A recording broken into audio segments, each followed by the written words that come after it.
আসসালামু আলাইকুম রহমতুল্লাহ। আজকে আমরা হামজার মাস্ক করব। হামজার মাস্ক করতে হলে সর্বপ্রথম আমাদেরকে জানতে হবে হামজার মাখরাজ কি। মাখরাজ হলো প্রথম নাম্বার মাখরাজ, হলকের শুরু থেকে হামজা উচ্চারিত হয়। হলকের শুরু হলো এই জায়গাতে, হলকের শুরু। আমরা এই হলকের শুরু বলে কখনো হলকের মধ্যখান বা পেট থেকে বুক থেকে হামজাকে উচ্চারণ করব না। আমাদের মধ্যে এই কাজগুলো পাওয়া যায়। আমরা বলি হলকের শুরু থেকে, কিন্তু উচ্চারণ করে তল পেট থেকে বুক থেকে আমরা উচ্চারণ করে থাকি। এই কাজগুলো আমাদের থেকে বর্জন করতে হবে, এগুলো করা যাবে না। বা আইনের মতো করে হামজাকে উচ্চারণ করে আল্লাহ এমন করে উচ্চারণ করা, এগুলো করা যাবে না। বা পেট থেকে উচ্চারণ করে, এগুলো করা যাবে না। তাহলে আমাদেরকে সিফাতের দিকে লক্ষ্য করে হামজা উচ্চারণ করতে হবে। আমি সিফাতের নির্যাসগুলো আপনাদেরকে বলছি। হামজা উচ্চারণের সময় করণীয় 6টি। হামজা উচ্চারণের সময় করণীয় 6টি।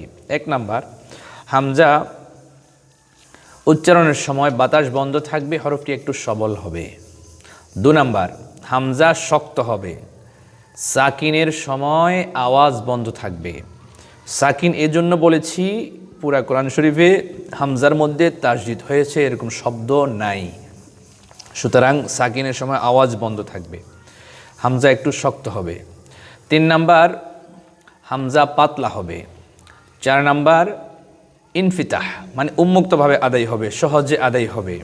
জিহ্বার অধিকাংশ যদি উপর থেকে পৃথক থাকে সহজেই আদায় হয়। 5 নাম্বার, জমে আদায় করতে হবে। 6 নাম্বার, এই 5টি সিফাতের বাস্তবতা ভালো করে মাস্ক করে নিজের মুখের মধ্যে ফিট করতে হবে। এই 5টি সিফাত আমাদেরকে জানতে হবে। সেই সিফাত অনুযায়ী আমাদেরকে প্রত্যেকটি হরফ মাস্ক করতে হবে। প্রথমেই হামজার মাস্ক আমরা করব, পরে আস্তে আস্তে আমরা সামনে এগোবো। আসি, হামজা 1 আঙ্গুল পরিমাণ ফাঁকা রেখে উচ্চারণ করব। আমি দেখাচ্ছি আপনাদেরকে, দেখতেই থাকেন।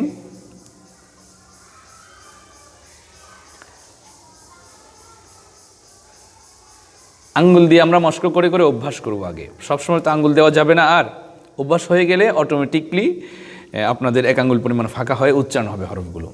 আর এটা হলো সুন্দর, সিফাতগুলো ভালো করে প্রকাশ পায়।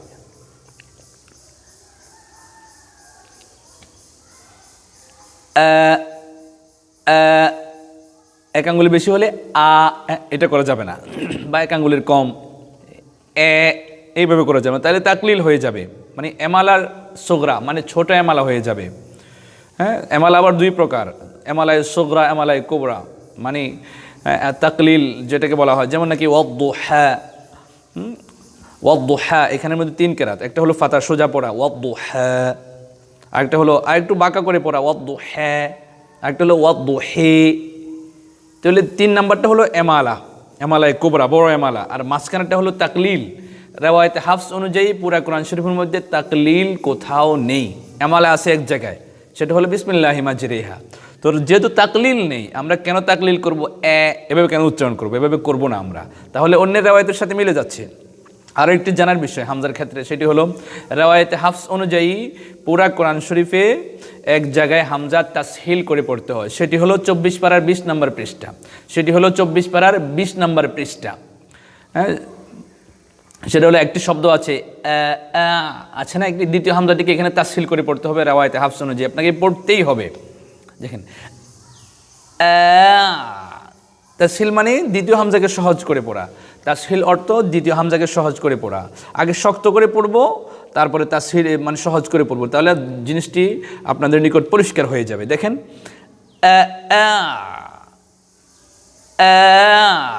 জামিউ আরাবি, দেখেন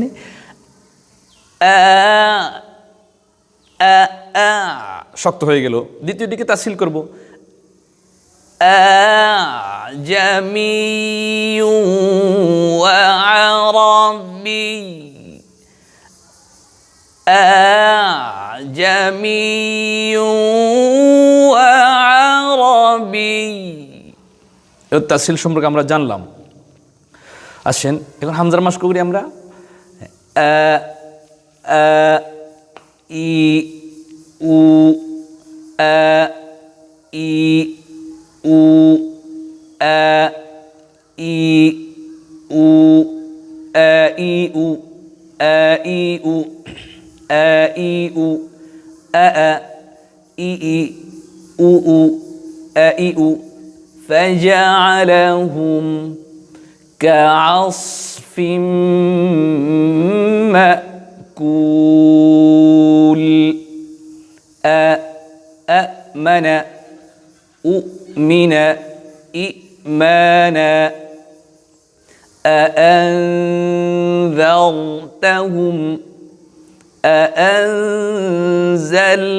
أأنزلتموه ألقي آئئ آئئ آئئ آئئ إيئ إيئ أوئئ آئئ أإذا كنا عظاما نخرة أأنتم এইভাবে আমরা হামজা উচ্চারণ করব।